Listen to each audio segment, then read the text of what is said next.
கூட்டணி நாங்க ஃபார்ம் பண்ணிட்டோம். அதுல ஏதாவது நல்ல செய்தி இருக்குதான் கேளுங்க. அதுல ஏதாவது கண்டுபிடிச்சு ஏதாவது சொல்ல வேண்டிய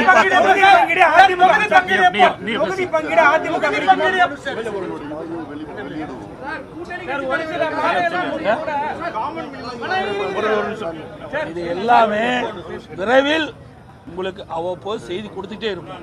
இப்போ ஆரம்பம் இன்றைக்கு தான் பாரத பிரதமர் வந்து முதற்கட்டமாக இந்த மாநாட்டு பொதுக்கூட்ட மாநாட்டில் அழகா அற்புதமா பேசிட்டு சென்றிருக்காரு.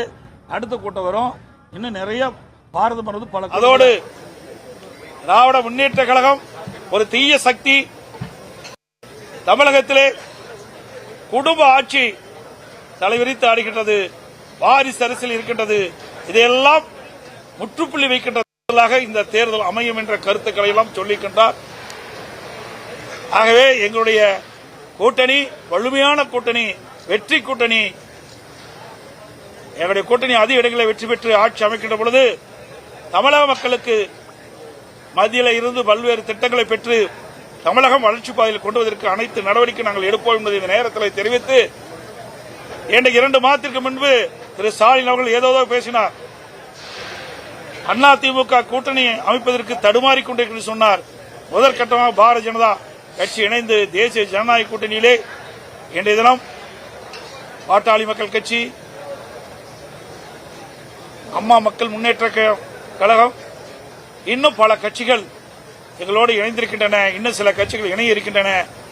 இப்பொழுது தமிழகத்திலே வலிமையான கூட்டணி அமைத்துள்ள கட்சி என்று சொன்னால் அதிமுக தேசிய ஜனநாயக கூட்டணி தான் என்பதை இந்த நேரத்தில் தெளிவுபடுத்த கடமைப்பட்டிருக்கின்றோம்.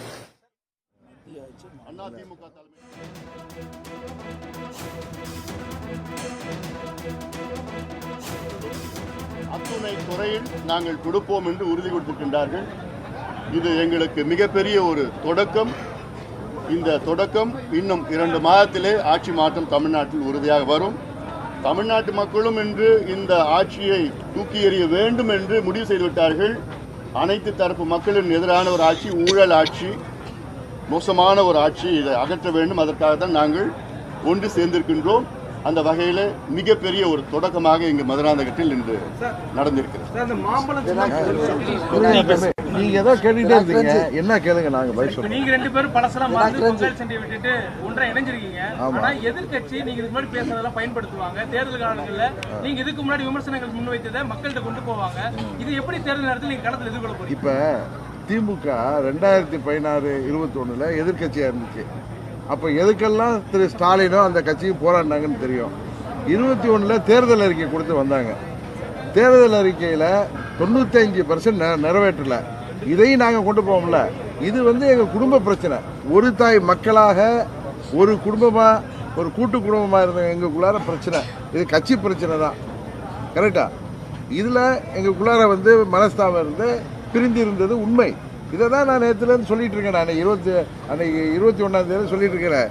எங்களுக்குள்ளார பிரிவு இருந்தது உண்மை, எங்களுக்குள்ளார மனஸ்தாபம் இருந்தது உண்மை. ஆனால் மாண்புமிகு அமித்ஷா அவர்கள் 21 முயற்சி செய்தார்கள். அப்பொழுது நடக்காமல் போய்விட்டது. 26 நாங்கள்லாம் ஒன்றா இருக்கணும்னா மாண்புமிகு அமித்ஷா அவர்கள் என்னிடம் பேசும் பொழுது, மாண்புமிகு மோடி அவர்கள், நீங்களும் அண்ணன் பழனிசாமி அவர்களும் ஒன்றாக இருந்து இந்த மக்கள் விரோத திமுக ஆட்சியை நீங்கள் வீட்டுக்கு அனுப்புவதற்கு எங்களுக்கு உதவி செய்ய வேண்டும் என்று கேட்டார்கள். எங்களோடு வர வேண்டும் என்று கேட்டார்கள். அதற்கு நான் அவர் பார்த்த அன்றைக்கே அதற்கு ஒட்டுக்கொண்டு வந்துவிட்டேன். அது நடந்து 2-3 மாதங்கள் ஆகிறது. நான் சொல்லவில்லை. அதை அவங்க அதை ப்ராப்பராக எடுத்துகிட்டு போய் நாங்கள் ஒரு நேரத்தில் அதை செய்கிறோன்னு சொன்னாங்க. அதுபோல் அண்ணன் அவர்களும் அதற்கு ஒப்புதல் அளித்த பிறகுதான் அவர் என்னை அழைத்து பேசினார்கள். இதுதான் உங்களுக்கு தெரியும். இதில் 2 பேரும் ஒப்புதல் அளித்த பிறகுதான் இந்த கூட்டணி உருவாயிருக்கு. இதில் அச்சுறுத்தலோ அழுத்தமோ யாருக்கும் இல்லை. நாங்கள் இருவரும் அண்ணன் தம்பியார்களாக எப்படி இருந்தோமோ, 2017 ஏப்ரல் மாதம் வரைக்கும் இருந்தோமோ, அதுபோல் ஒன்றிணைந்து விட்டோம். இப்போ எங்களை பார்த்தாலே தெரியலையா? எங்களுக்குள்ளார ஒன்றும் பிரச்சனை இல்லை. பங்காளிகளாக இருந்த ஒரே தாய் மக்களாக இருந்தவர்கள் இன்றைக்கு நாங்கள் பார்த்த உடனே சேர்ந்து விட்டோம். அவ்வளோதான். அந்த ஐஸ்லாம் பிரேக் ஆகிட்டு. அதனால இனிமேல் நீங்கள் அதையே யாரும் உருட்டினாலும் போகிற இடங்களில் நாங்கள் 2 பேருமே அதுக்கு பதில் சொல்லுவோம். ஒன்றாக செல்வோம், ஒன்றாக பிரச்சாரத்துக்கு செல்வோம், தேவையான இடங்களுக்கு ஒன்றாகவே செல்வோம். அதனால இதெல்லாம் நாங்கள் மறந்துட்டோம். எல்லாத்தையும் மறந்ததுக்கு பிறகு நீங்கள் என்னதான் அதை போட்டு திரும்ப திரும்ப கிளறினாலும் ஆட்சியாளர்கள் சொன்ன வாக்குறுதிகளை நிறைவேற்றாமல் ஏமாற்றிட்டு இருக்க இந்த ஆட்சியை முடிவுக்கு கொண்டு வராமல் விட மாட்டோம். புரட்சி தலைவர் ஆட்சி, அம்மா அவர்கள் ஆட்சி, எங்களது என்டிஏ கூட்டணி ஆட்சியாக தமிழ்நாட்டில் உறுதியாக ஏற்படும். தமிழ்நாட்டுக்கு வேண்டிய அத்தனை திட்டங்களையும் என்டிஏ கூட்டணி சார்பாக நாங்கள் நிறைவேற்றி தருவோம். ஒரு வளமான தமிழகத்தை உருவாக்குவதற்கு நாங்கள் அனைவரும் ஒன்றிணைந்து மதமாச்சரியங்களை எல்லாம் துறந்து நாங்கள் அம்மாவின் ஆட்சியை கொண்டு வருவதற்கு எங்கள் ஒரே இலக்காக நாங்கள் பயணிப்போம்.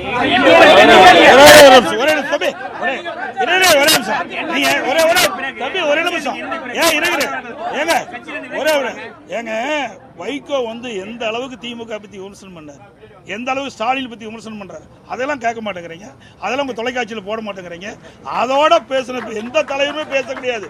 அவ்வளவு மோசமா பேசின அந்த வைகோ வந்து ஸ்டாலினோட இணைஞ்சிருக்காரு. அதுக்கு பிறகு காங்கிரஸ் எந்த நிலையில் இருந்தது? எமர்ஜென்சி கொண்டு வந்தாங்க, அப்புறம் மிசா சட்டத்தை கொண்டு வந்தாங்க. அப்போ திமுக என்ன சொல்லிச்சு? எமர்ஜென்சினால மிசா சட்டத்தில் நாங்களாம் சிறைக்கு போனோம், படு துன்பத்தை அனுபவிச்சுன்னு சொன்னாங்க. அதோட இன்னொரு வேடிக்கை, மேல்தளத்தில் ரெய்டு, அறிவாலயத்தில் மேல்தளத்தில் ரெய்டு, தரைத்தளத்தில் கூட்டணி. அப்படிப்பட்ட கட்சியெல்லாம் கூட்டணி அமைக்கின்ற பொழுது எங்களுக்கு எந்தவித ஒரு சங்கடம் கிடையாது, மன வருத்தம் கிடையாது. ஒருமித்த கருத்தோட நாங்கள் செயல்படுறோம். ஊழலாட்சி, வாரிசு அரசியல், குடும்ப ஆட்சிக்கு முடிவு கட்டுகிறதாக ஒன்றாக இணைந்திருப்போம், வெற்றி பெறுவோம். நன்றி.